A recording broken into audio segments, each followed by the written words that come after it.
ജീവികൾ അവയുടെ പരിസ്ഥിതിയിലെ മാറ്റങ്ങളുമായി പൊരുത്തപ്പെടുകയോ അതിജീവിക്കുകയോ ചെയ്യുന്നു. ആദിമകോശത്തിൽ നിന്നും ഇന്ന് കാണുന്ന ജൈവവൈവിധ്യം രൂപപ്പെട്ടത് ഇത്തരം നിരവധി പ്രക്രിയകളിലൂടെയാണ്. ഇത്തരം പ്രക്രിയകളെക്കുറിച്ചുള്ള അന്വേഷണങ്ങളാണ് പരിണാമശാസ്ത്രത്തിന് അടിത്തറയിട്ടത്.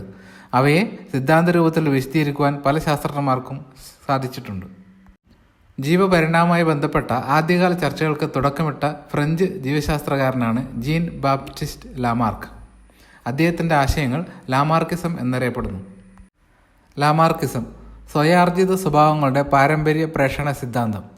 ജീവിതകാലത്ത് ചുറ്റുപാടുകളുടെ മാറ്റത്തിനനുസരിച്ച് ശാരീരഘടനയിൽ മാറ്റം വരികയും അടുത്ത തലമുറയ്ക്ക് വ്യാപരിക്കുകയും ചെയ്യുന്നു.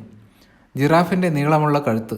സ്വയാർജിത വ്യതിയാനങ്ങൾ ജീവികളുടെ ജനിതഘടനയിൽ മാറ്റം വരുത്തില്ല എന്നതിനാൽ അവ പാരമ്പര്യമായി കൈമാറുന്നില്ല എന്ന് എലികളുടെ വാൽ മുറിച്ചുള്ള പരീക്ഷണത്തിലൂടെ തെളിയിക്കപ്പെട്ടു. ഡാർവിനിസം പ്രകൃതി നിർദ്ധാരണ സിദ്ധാന്തം. പരിസ്ഥിതിക്ക് അനുഗുണമായ ചില ജീവികൾ അതിജീവിക്കുകയും പ്രത്യുൽപാദനം നടത്തുകയും പുതിയ ജീവിവർഗങ്ങളായി പരിണമിക്കുകയും ചെയ്യുന്നു. ലാമാർക്കിസം ആദ്യകാല ജിറാഫുകൾക്ക് നീളം കുറഞ്ഞ കഴുത്താണ് ഉണ്ടായിരുന്നത്. ആഹാരം ലഭിക്കുന്നതിനായി ജിറാഫുകൾ കഴുത്ത് നീട്ടാൻ തുടങ്ങി. നിരന്തരമായ ഉപയോഗത്തിലൂടെ കഴുത്തിന് നീളം കൂടിയ ജിറാഫുകൾ രൂപപ്പെട്ടു. ഡാർവിനിസം വ്യത്യസ്ത നീളത്തോടു കൂടിയ കഴുത്തുള്ള ജിറാഫുകൾ. ആഹാരത്തിനായുള്ള മത്സരത്തിൽ കഴുത്ത് നീളം കൂടിയ ജിറാഫുകൾ മാത്രം അതിജീവിക്കുന്നു. കഴുത്തിന് നീളം കൂടിയ ജിറാഫുകൾ മാത്രം നിലനിൽക്കുകയും പുതിയ ജീവിവർഗമായി മാറുകയും ചെയ്യുന്നു. വിവിധ ജീവി വിഭാഗങ്ങളുടെ പരിണാമം.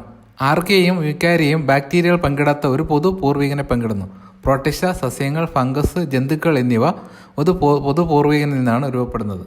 നിയോ ഡാർവിനിസം വിജ്ഞാനത്തിൻ്റെയും പാരമ്പര്യ പ്രേഷണത്തിൻ്റെയും ജനിതക അടിത്തറയെക്കുറിച്ച് ചാൾസ് ഡാർവിന് ധാരണയില്ലാത്തതിനാൽ ഡാർവിൻ്റെ പരിണാമാശയവും വിമർശനങ്ങൾക്ക് വിധേയമായിട്ടുണ്ട്. എന്നാൽ ഗ്രിഗർ മെൻഡലിൻ്റെ കണ്ടെത്തലുകളും ക്രോമസോമുകളെയും ജീനുകളെയും കുറിച്ചുള്ള ധാരണകളും വന്നതോടെ പരിണാമത്തിനിടയാക്കുന്ന വ്യതിയാനങ്ങൾക്ക് കാരണം ജനിതക മാറ്റങ്ങൾ, ലൈംഗിക പ്രത്യുൽപാദന സമയത്തെ ജനിതക പുനഃസംയോജനം, ജീൻ പ്രവാഹം എന്നിവയാണെന്ന് തിരിച്ചറിഞ്ഞു.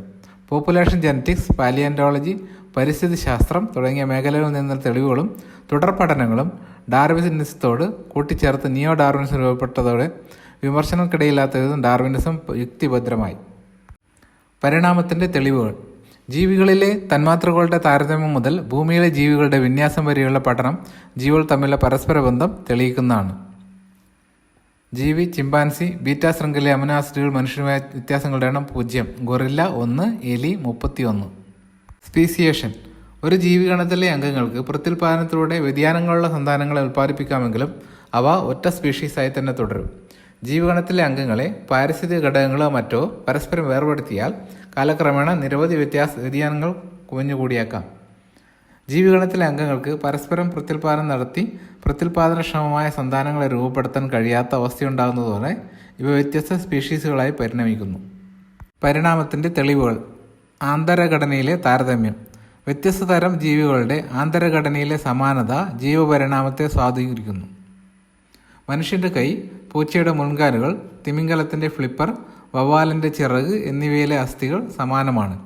എന്നാൽ ഈ അവയവങ്ങൾ അവയുടെ ബാഹ്യഘടനയിലും പ്രവർത്തനത്തിലും വ്യത്യസ്തത പുലർത്തുന്നു. പരിണാമത്തിൻ്റെ തെളിവുകൾ. ഫോസിൽ തെളിവുകൾ. ജീവപരിണാമം ഒരു ക്രമാനുഗത പ്രക്രിയയാണ്. കുതിരകളുടെ പൂർവികളുടെ കാലുകൾ ഇന്നത്തെ കുതിരകളുടേക്കാൾ ചെറുതായിരുന്നു. ഇടനില ഫോസിലുകൾ ജീവികൾ തമ്മിലുള്ള പരിണാമബന്ധം തെളിയിക്കുന്നു. ഉരകം, പക്ഷി എന്നിവയുടെ സ്വഭാവങ്ങളോടുകൂടിയ ആർക്കിയോപ്ടെറിക്സ്. ഭൂമിയിൽ മുമ്പ് ജീവിച്ചിരുന്ന ജീവികൾക്ക് വംശനാശം സംഭവിച്ചതായി തെളിയിക്കപ്പെട്ടിട്ടുണ്ട്. ദിനോസറുകളും മമത്തുകളും. മനുഷ്യ പരിണാമ വൃക്ഷം. പ്രൈമേറ്റുകൾ, ആന്ത്രോപോയിഡിയ, ഹോമിനോയിഡ, സെർക്കോപിത്തിക്കോയിഡ, കുരങ്ങ്, ഗിബ്ബൺ, ഒറാങ്ങുട്ടാൻ, ഗൊറില്ല, ചിമ്പാൻസി, മനുഷ്യൻ. മനുഷ്യ മസ്തിഷ്ക വലുപ്പം. Sahelanthropus tchadensis, Australopithecus, Homo habilis, Homo erectus, Homo neanderthalensis, Homo sapiens.